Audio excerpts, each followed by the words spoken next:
যদি আমার দেশের সীমানা বন্ধ মুছে দিতে কেউ চায়, যদি আমার মাটির ধন সম্পদ লুটে নিতে কেউ চায়, যদি আমার সাগরে আমার পাহাড়ে ফেরায় লোভের চোখ, আমি প্রতিবাদে জ্বলে উঠবই, তবে যা হবার তাই হোক।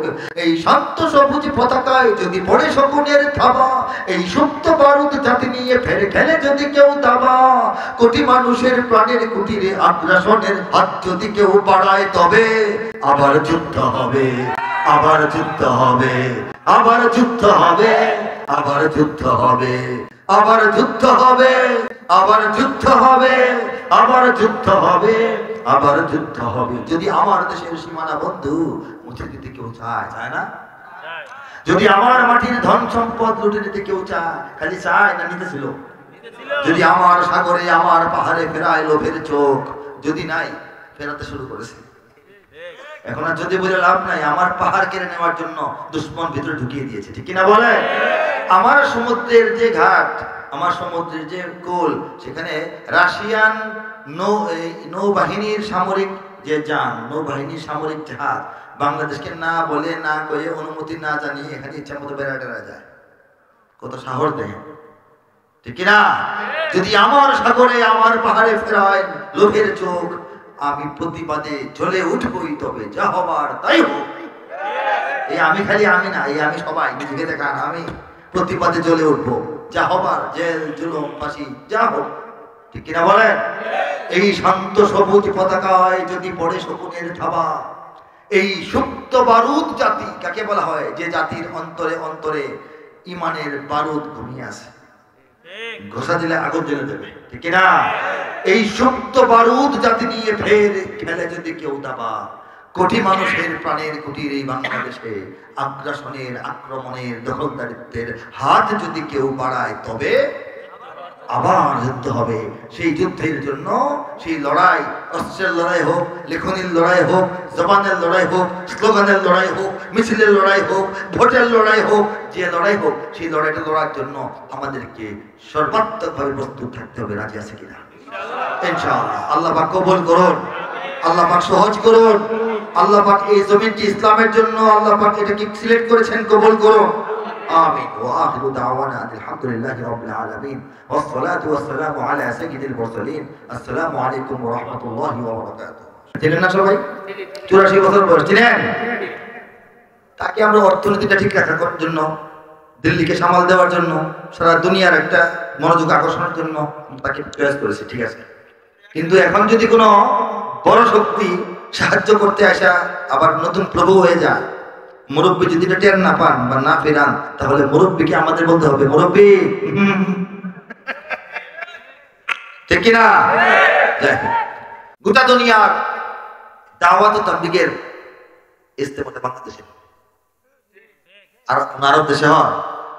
দিল্লিতে যে এই মানে তাবলীগের মূল মার্কাজ, ইয়াতে ভারতে তো ইস্তেমা হয়, ইস্তেমা কোথায় হয়? কে কবুল করেছে? দেখেন আরব দেশগুলো, ইরাক, বাহরাইন, কাতার, কুয়েত, আরব আমিরাত, আরো যা আছে, জর্দান টর্দান, অনেক তো আছে, 20-22টা দেশ আছে, সৌদি আরব সহ। এইসব দেশে উন্নত মানের মসজিদ হয়, নির্মাণ হয়। সেই সব মসজিদে বাংলাদেশ থেকে ইমাম এখানে হবে 100, 150, 180, 200 রাষ্ট্রের মধ্যে প্রতিযোগিতা হয়, বাংলাদেশের বাচ্চারা গিয়ে এখানে 1 নম্বর হবে। কে করতেছেন এগুলি? কাবা ঘরের যে গেলাফ, পবিত্র সুন্দর কালো গেলাফ, এর মধ্যে যে সোনালী হরফের আয়াতগুলি লেখা, এই সোনালী লেখাগুলির ডিজাইন যে করে, ক্যালিগ্রাফিটা করে না একজন, তার প্রত্যেকটাকে সুই দেওয়ার কাজ করা হয়। এই ক্যালিগ্রাফির ডিজাইনটা বাংলাদেশের চিটাগাংয়ের মৌলানা মুখতার নামে একজন করে। খবর রাখেন, কাবা ঘরের এখন জানি না নতুন কাবা বা বর্তমান কাবার কিনা নাকি আগের যে এটা ছিল, কাবা ঘর তো বারংবার নির্মাণ করা হয়েছে, পুনর্নির্মাণ করা হয়েছে, তাই না? সংস্কার। কিন্তু কাবা সংস্কারের একটা পর্যায়ে কাবার ভিতরের ছাদের মধ্যে ধর্ণা থাকে না, কি বলেন আপনার, টানা থাকে যে বিমের মতো, এই বিম দেওয়া হয়েছিল বাংলাদেশে কাঠ দেয়া, বাংলাদেশের কাঠ, বুঝছেন? এই সমুদ্রের পথে, সাগরে, এই জেদ্দার এই সীমানা যেটা লোহিত সাগর, এখানে ঝড় তুফানে জাহাজ নষ্ট হয়ে গেছে। তখন এই জাহাজ এদিকেও জানা সেদিকেও জানা, কিছু করার নাই। তখন তারা জানতে পারলেন, ব্যবসায়ীরা জানতে পারলেন যে কাবাঘর নির্মাণ চলতেছে, কাবাঘর নির্মাণ কাজ চলতেছে। তারা সাথে সাথে এটা হাদিয়া দিয়ে দিলেন, নিয়ে যান, এটা লাগানো হয়েছে। বিশ্বাস হয় না? কেমনি হলো? কাবাঘরে বাংলাদেশে কাঠ নেবে, কাবাঘরে বাংলাদেশে কাঠ নিবে না মনে করেন, নিয়ে নেই। অন্য কোনো কাঠ লাগাই নাই, ওই কাঠটা কোনো দেশের না, ওই দেশের হলে এই দেশের হলে সমস্যা কি? কাবাঘরের ভিতরের ছাদের কাঠটা তো হয়তো শ্রীলঙ্কার, নয়তো অস্ট্রেলিয়ার, নয়তো লন্ডনের কোনো দেশের হবে। তো এটা কোনো দেশের না হয়ে বাংলাদেশের হয়েছে, সমস্যা কি বলে? আল্লাহ করছেন। কাজেই বাংলাদেশটাকে আল্লাহ ভালোবাসেন, কারণ আমরা আল্লাহকে অধিক ভালোবাসি। সারা দুনিয়ার মানুষ আল্লাহকে শ্রদ্ধা করে, সারা দুনিয়ার মানুষ আল্লাহকে রুকু করে, সারা দুনিয়ার মানুষ হজ করে, জাকাত দেয়, ইবাদত সবাই করে, কিন্তু আদব, লেহাজ এবং এটাকে বলা হয় বাড়তি একটা মহব্বত আল্লাহ এবং আল্লাহ রাসূলের প্রতি, কাবা ঘরের প্রতি, মক্কা মদিনার প্রতি, এটা বাংলাদেশ এগিয়ে আছে। আজান হইলে বাংলাদেশের নারীরা মাথায় কাপড় দেয়, অথচ ইসলামের বিধান নাই, কাপড় না দিলেও সমস্যা নেই। কেন দেয়? আদব। আল্লাহ বেজার অনেক খুশি হবে। কাবা ঘরের দিকে পা দিয়ে বসলে কোনো গোনা নাই, জানেন এটা? না জানলে ছিলেন না, কোনো কিতাবে দেখাতে পারবেন না কাবা ঘরের দিকে পা দিলে গোনা। মক্কা মদিনা যারা গেছেন তারা দেখবেন কাবার দিকে পা দিয়ে বসে কোরআন শরীফ পড়তেছে, কাবা ঘর দিকে টাকা দিকে কান্না করতেছে, পাটা কোন দিকে? হেলান দিয়ে এদিকে, কাবা ঘরের দিকে। কারণ হারাম না, গুনাও হয় না, হারামও না, গুনাও হয় না। এরপরও বাংলাদেশের মানুষ কাবার দিকে পা দেয় না। কেন দেয় না? আদব, আদব, আদব, আদব। এই যে আদবটা, এই যে মহব্বতটা, এটা কি আল্লাহর কাছে অপ্রিয় না প্রিয়? এই জন্যে আমরা যে আল্লাহকে আদর করি, ভালোবাসি, মহব্বত করি, মক্কা মদিনা নবী, এই জন্য আল্লাহ আমাদেরকে বাড়তি ভালোবাসা দান করে। সেই ভালোবাসার চাদরের নিচে বাংলাদেশটা আছে, আলহামদুলিল্লাহ, এবং থাকবে, বলেন ইনশাআল্লাহ। আর কি শুনতে চান বলেন? খুব লম্বা করবো না, আপনাদেরকে কষ্ট দিব না, আর কিছুক্ষণ খুব কষ্ট দিব না ইনশাআল্লাহ। আর একটা কথা বলি, আমি কোনো মাহফিলে গিয়ে যদি দেখি যে 10 লাখ লোক, যে কথাগুলি বলি, যতক্ষণ বলি 10 জন লোক হলে তখনই বলি, এটাই দরকার, ঠিক না? হযরত ইসমাইল হোসেন সিরাজি, না উনি না, ইসমাইল শহীদ তিনি, উনি বক্তব্য রাখতেন, বয়ান করতেন। এক মাহফিলে লাখ লাখ মানুষ উনি বয়ান করেছেন, 1.5-2 ঘন্টা বয়ান করার পর মাহফিল ভেঙে গেছে, মাহফিল শেষ। তিনি যখন ফিরে যান তখন পাবলিকও যায়, তিনিও যান। যাওয়ার পথে দেখেন লাঠি ভর দিয়া এক বৃদ্ধ লোক আসতেছে, বলতেছে যে ভাই মাহফিল কি ভেঙে গেছে? উনি বললেন জি ভেঙে গেছে। ইসমাইল হোসেন সাহেব কি আসছিলেন? ইসমাইল হোসেন সাহেব বলতেছেন জি হ্যাঁ, কি আসছিলেন। ওনার বয়ান কি হয়ে গেছে? হয়ে গেছে। আমি তো বুড়া মানুষ, যার দম পাই নাই, কি বললেন শুনতে পারলেন না।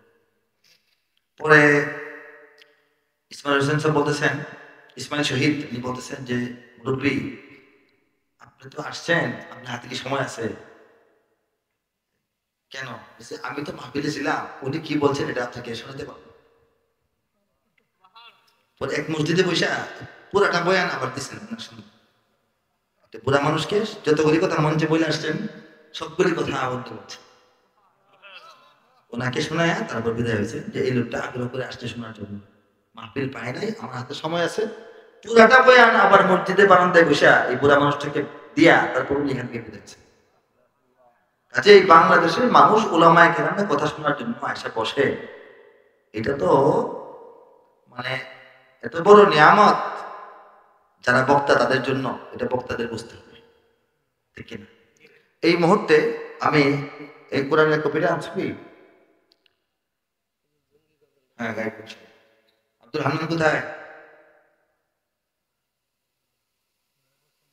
না, বলা কথা। আব্দুল হান্নান কোথায় আছো? এই গাড়িতে যাও। হ্যাঁ, ঠিক আছে। আচ্ছা, জঙ্গি না? এদেশের আলেমদের কাছ থেকে মানুষদেরকে দূরে রাখার জন্য, আলেমদেরকে ছোট বানানোর জন্য, জনগণের কাছে অবিশ্বস্ত বানানোর জন্য স্বাধীনতার পর থেকে চেষ্টা করছে। প্রথম বলা হচ্ছে স্বাধীনতা বিরোধী, তারপর সাম্প্রদায়িক, তারপর মৌলবাদী, তারপর মধ্যযুগীয় বর্বর, তারপরে একবার বলা হয়েছে বোকা, একবার বলা হয়েছে পিছিয়ে থাকা সমাজ, একবার বলা হলো জঙ্গি। ঠিক কিনা বলেন? জঙ্গি নিয়ে ভঙ্গি করার সময় এবার শেষ। সত্যিকারের জঙ্গি কোথায় দেখছে বাংলাদেশ? আরে ও দেশের মানুষ হইছে নিহুস, পাইছনি ফাইটের, জঙ্গি বলে আর ডেকো না মোল্লা মুর্শিদের। মাদ্রাসাতেই জঙ্গি থাকে এই কথা ঠিক নয়, কলেজ বিশ্ববিদ্যালয়েও জঙ্গি এখন হয়। জঙ্গিবাদের ভয় দেখিয়ে ভিনদেশীরা খেলে, জঙ্গিবাদের ভয় দেখিয়ে ভিনদেশীরা খেলে, একদিকে নয় সব দিকে তাই চোখটা রেখো বেলে। জঙ্গি মারো, জঙ্গি ধরো, জঙ্গি ভরো জেলে, নিজের ঘরে খুঁজা দেখো জঙ্গি তোমার ছেলে। নিজের ঘরে খুঁজে দেখো জঙ্গি তোমার ছেলে পেলে, যাদেরকে এখন নিষিদ্ধ করতে হয়। ঠিক কিনা বলে? কি অত্যাচারটা নিয়ে চলেছে। আলেমের গাড়ি চেক করা হয়, আলেমের বাড়ি চেক করা হয়, মাদ্রাসা চেক করা হয়, মসজিদ চেক করা হয়, কত কিছু চেক করা হয়। আর ছবি দেওয়া হয়, 5 জন হাফেজ সাহেবকে ধরা হয়েছে, 2টা ফোনের চার্জার, 2টা কাটা চামিচ, একটা দা। মাদ্রাসায় পাক করে একটা দাও থাকবো না? এগুলি আল্লাহ সহ্য হয় না, সহ্য হবে না, আমাদেরও সহ্য হয় না, আমাদের সহ্য হয় না। কিন্তু আমরা গোটা জাতিকে ঐক্যবদ্ধ দেখতে চাই। এই জন্য জাতির একটা বড় অংশ ভুল করলেও মনে করি নেতাদের ফাঁদে পড়ে ভুল করেছে, সাধারণ যারা আছে তারা যেন লাইনে চলে আসে, এটা আমরা আশা করি। ঠিক কিনা বলেন? গোটা জাতি যখন ঐক্যবদ্ধ হব তখন এই দেশে নতুন একটা পতাকা উড়বে ইনশাআল্লাহ। এই পতাকাটা পৃথিবীর অনেক দেশে আছে। হ্যাঁ, দেখা যায় যে কালো কাপড়ের উপর সাদা দিয়ে লেখা, অনেক দেশে সাদা কাপড়ের উপর কালো দিয়ে লেখা, সৌদি আরবে সবুজের উপর সাদা দিয়ে লেখা, বাংলাদেশে সবুজের উপর লাল দিয়ে লিখে দেব লা ইলাহা ইল্লাল্লাহু মুহাম্মাদুর রাসূলুল্লাহ। এই কালিমার পতাকা তলে যখন বাংলাদেশকে প্রবেশ করাতে পারবো, সেদিন বাংলাদেশ শান্তি পাবে, স্বস্তি পাবে, একটা নিয়ম শৃঙ্খলার মধ্যে আসবে। ঠিক কিনা বলেন? সেদিন পর্যন্ত আমরা স্বপ্ন এবং আকাঙ্ক্ষা নিয়ে অপেক্ষায় থাকলাম, এবং সেই দিনটাকে তাড়াতাড়ি কাছে আনার জন্য চিন্তা, বুদ্ধি, রাজনীতি, সংগ্রাম, বিপ্লব যা করতে হয় তাই করার জন্য আমরা প্রস্তুত থাকলাম। ঠিক কিনা? এই মুহূর্তে একটা গ্রন্থের সাথে আপনাদের পরিচয় করাবো, আল কোরআনের কাব্যানুবাদ। আল কোরআনের কাব্যানুবাদ, পরিপূর্ণ কোরআনের কবিতার ভাষায় অনুবাদ বলেছে। দুনিয়াতে কোরআনের যতদিন বয়স 1500 বছর প্রায়, অনেক দেশে অনেক ভাষায় কোরআনের তর্জমা এবং তাফসীর রচিত হয়েছে বলে আলহামদুলিল্লাহ। কিন্তু কাব্যানুবাদটা বিরল, এটা খুঁজে পাওয়া যায় না বিশ্বে। এটা পাওয়া গেলেও কামা হাক্কুহু, যথাযথ হয় নাই। যথাযথ হওয়ার জন্য কিছু শর্ত আছে। শর্তটা হলো এটা কাব্যিক মান, সাহিত্যের মান, ভাষার মান ঠিক থাকতে হবে। এই কাজটা করতে গেলে এটার ছন্দ অন্ত ঠিক থাকতে হবে, আরবি থেকে বাংলা বানানোর নিয়ম কানুন ঠিক থাকতে হবে। আল্লাহর কালাম হিসেবে এটার যে পবিত্রতা, সৌন্দর্য, বড়ত্ব, আভিজাত্য, গভীরতা, বিস্তৃতি, এইগুলিকে লালিত্য বজায় রাখতে হবে। শুরু থেকে শেষ পর্যন্ত ধারাবাহিক হইতে হবে। আয়াত তো আয়াত তর্জমা মুখোমুখি হইতে হবে, মূল তর্জমা হতে হবে, ভাব ভুলে দিলে হবে না। এই সব কিছুকে সামঞ্জস্যপূর্ণ রেখে রব্বুল আলামিন এই নগণ্য ব্যক্তিটার হাতে, তার এই নগণ্য বান্দার হাতে সম্পূর্ণ কোরআনের কাব্যিক অনুবাদের কাজ করিয়েছেন। আমি একটু শোনাচ্ছি। আউযু বিল্লাহি মিনাশ শাইতানির রাজীম, বিসমিল্লাহির রহমানির রহিম। বিতাড়িত শয়তান থেকে চাই আল্লাহর আশ্রয়, আল্লাহর নামে যিনি দয়াবান পরম করুণাময়। সূরা রহমানের শেষ দিকে শুনি। كأنهن الياقوت والمرجان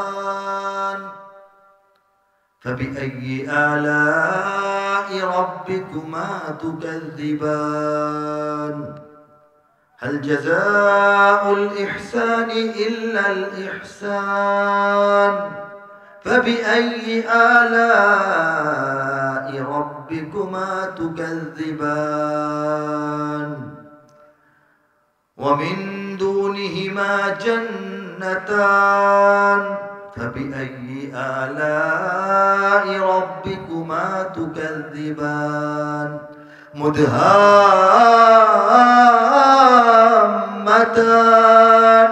فبأي آلاء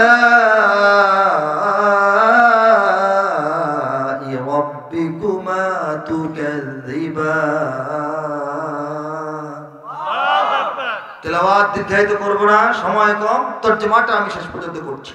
পদ্মরাগ ও প্রবালের মতো হারা দীপ্যমান, তবে তোমাদের প্রতিপালকের মানিবে না কোন দান। উত্তম কাজে উত্তম ছাড়া কিবা হবে প্রতিদান, তবে তোমাদের প্রতিপালকের মানিবে না কোন দান। এ দুটি ছাড়াও সেখানে রয়েছে আরো দুটি উদ্যান, তবে তোমাদের প্রতিপালকের মানিবে না কোন দান। উদ্যান দুটি কৃষ্ণাভ ঘন সবুজ দৃশ্যমান, তবে তোমাদের প্রতিপালকের মানিবে না কোন দান। ফাবিআইয়ি আলাই রাব্বিকুমা তুকাযযিবান, তবে তাহলে তদুপরি এত সত্ত্বেও তবুও তথাপি তোমাদের প্রভুর তোমাদের রবের কোন দান কোন নিয়ামত তোমরা অস্বীকার করবে, মানবে না। তাহাদের আগে না ছুঁয়েছে জিন, না ছুঁয়েছে ইনসান। লাম ইয়াতমিসহুন্না ইনসুন ক্বাবলাহুম ওয়ালা জান। হে মুমিন বান্দারা, তোমাদেরকে পুরস্কার দেওয়া হয়েছে যেসব হুর, সেই হুরদেরকে তোমাদের আগে অন্য কোনো মানুষও টাচ করে নাই, অন্য কোনো জিনও টাচ করে নাই। তাহাদের আগে না ছুঁয়েছে জিন, না ছুঁয়েছে ইনসান, তবে তোমাদের প্রতিপালকের মানিবে না কোন দান। সবুজ ও সুন্দর গালিচায় বসিবে দিয়ে হেলান, তবে তোমাদের প্রতিপালকের মানিবে না কোন দান। শেষ আয়াত, তাবারাকাসমু রাব্বিকা যিল জালালি ওয়াল ইকরাম। কাব্যিক অনুবাদ, যেটা আল্লাহ দয়া করে মায়া করে তাকবিনী ফয়সালায় কুদরতি ব্যবস্থাপনায় সাহায্য করে যে কাজটা এই নগণ্যের হাতে করিয়েছেন। এই তর্জমাটা হচ্ছে, কত সুমহান হে নবী তোমার রবের নামের শান। কত সুমহান হে নবী তোমার রবের নামের শান। মহানুভব গৌরবময় তিনি মহামহিয়ান। তাবারাকাসমু রাব্বিকা যিল জালালি ওয়াল ইকরাম। এই তালে, এই সৌন্দর্যে, এইভাবে, এই রকমে, এই কবিতার ছন্দে পরিপূর্ণ কোরআনের শুরু থেকে শেষ পর্যন্ত ৬,০০০-এর বেশি অধিক আয়াতের, ছোট আয়াত, বড় আয়াত, জটিল আয়াত, কঠিন আয়াত, সরল আয়াত, সহজ আয়াত, সমস্ত আয়াতের তর্জমা ঠিক এভাবে আল্লাহ মিলায় দিয়েছেন, করায় ফেলছেন মাত্র ২৪০ দিনের মেহনতে। আমার পক্ষে সম্ভব না, আল্লাহ করেছেন। এই জন্য এখানে আমার কোনো কৃতিত্ব নাই। আল্লাহর কাছে শুকরিয়া, আল্লাহর কাছে কৃতজ্ঞতা। আজীবন অনন্তকাল সিজদায় পড়ে থাকলেও এই নিয়ামতের শুকরিয়া আদায় করা যাবে না।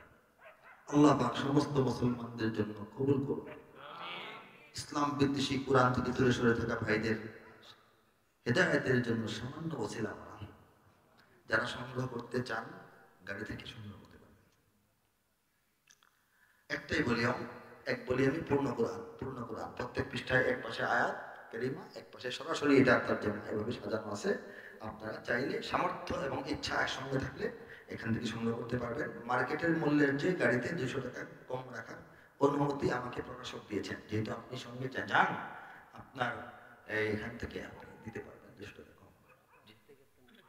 আচ্ছা, দিব, অসুবিধা নেই। এমনিতে মার্কেট মূল্য 1200।